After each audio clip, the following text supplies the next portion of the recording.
I came home from work one Friday to find 4 strangers parked across my driveway, engines off, windows up, doors locked. Why?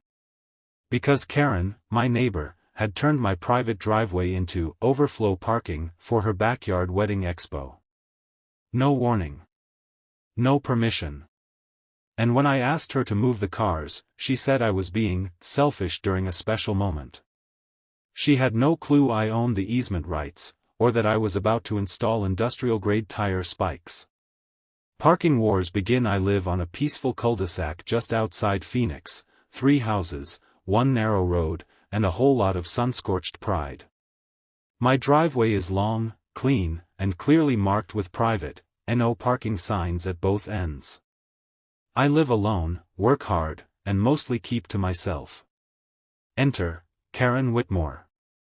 She moved into the house directly next to mine last year. Blonde bob, Lexus SUV, aggressive floral sundresses. Within a week she tried to tell me my lawn clashed with the street's aesthetic. By month 2, she was running an unlicensed candle-making business in her garage. I let it go. But I drew the line at my driveway. Surprise guests on my property. I pulled into my street at 6:12 p.m. after a 10-hour shift. But I couldn't enter my own driveway. 4 vehicles, including a party bus, were blocking every inch of my concrete. I slowed, confused. One car had a balloon tied to the side mirror. Another had a "Bride TOB" sign taped to the back window.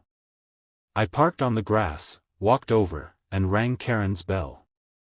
She answered with champagne in one hand and a Bluetooth headset in the other. "Oh. You made it."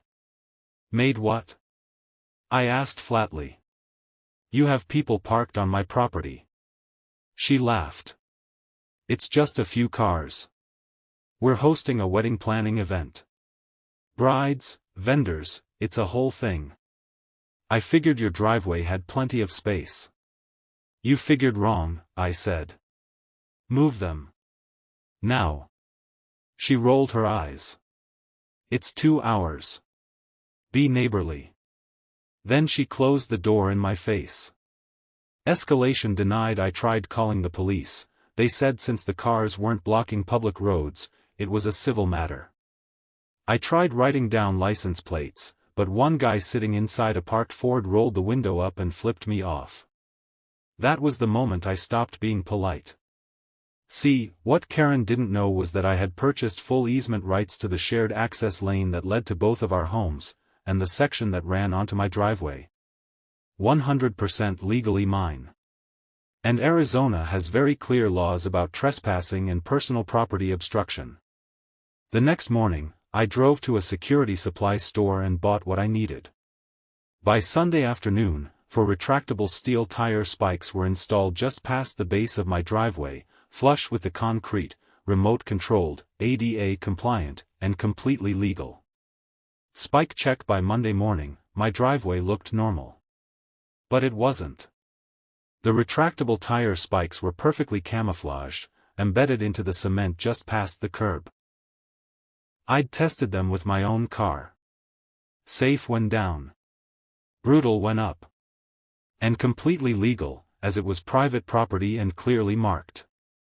I installed a sign just to be sure: "Warning, private driveway, unauthorized vehicles will be disabled, not a joke. Tire spikes in use." I mounted a small motion camera on the gutter above. Then I waited. Karen's networking brunch. It didn't take long. That Friday, Karen hosted what she called a vendor mixer brunch, basically a party for all the wedding planners in the area. The balloons were back. So were the SUVs. And at exactly 11:47 a.m., a white Mercedes GLE turned casually into my driveway and rolled directly onto the spike zone. I was watching from my upstairs office. Click. I tapped the remote. Chunk. A loud pop, hiss, pop, echoed down the street. The SUV sagged instantly, both front tires shredded open like wet paper. The driver jumped out, horrified. Karen cracks. 5 minutes later, Karen came running across my lawn in high heels, screaming. "You absolute psycho! You popped my guests' tires?" I stepped onto the porch, holding a coffee.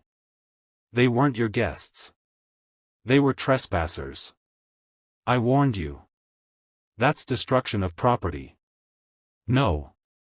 That's protection of my property. Read the sign." The tow truck arrived 30 minutes later.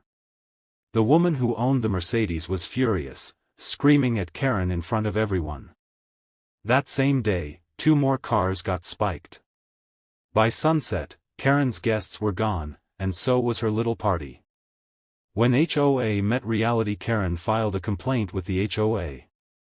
I showed up to the emergency meeting with copies of my property deed, easement rights, security footage and printed screenshots of Karen's texts asking others to just park in his driveway, he'll get over it.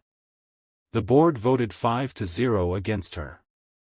Then I handed them the bill, $0 owed from me.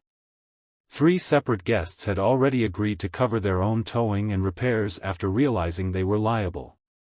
Karen got hit with a warning and fine for abuse of HOA bylaws and misrepresenting community access. 2 weeks later, I received a formal apology in writing, not from Karen, of course, but from the board. Epilogue: no parking anytime since then. No one has parked in my driveway again. Karen's wedding empire fizzled out quietly. Her last event had more vendors than clients, and most of those vendors demanded refunds after learning they might leave with flat tires. She tried to post nasty things about me on the neighborhood Facebook group. It backfired. The top comment? Good. Maybe now she'll stop using our street like her personal parking lot. Sometimes, revenge doesn't require yelling or threats. Sometimes, all it takes is a silent switch and one very expensive pop. Enjoyed this story? Hit that subscribe button for more epic HOA battles, real-world justice, and Karen takedowns every single week. You don't want to miss what's coming next.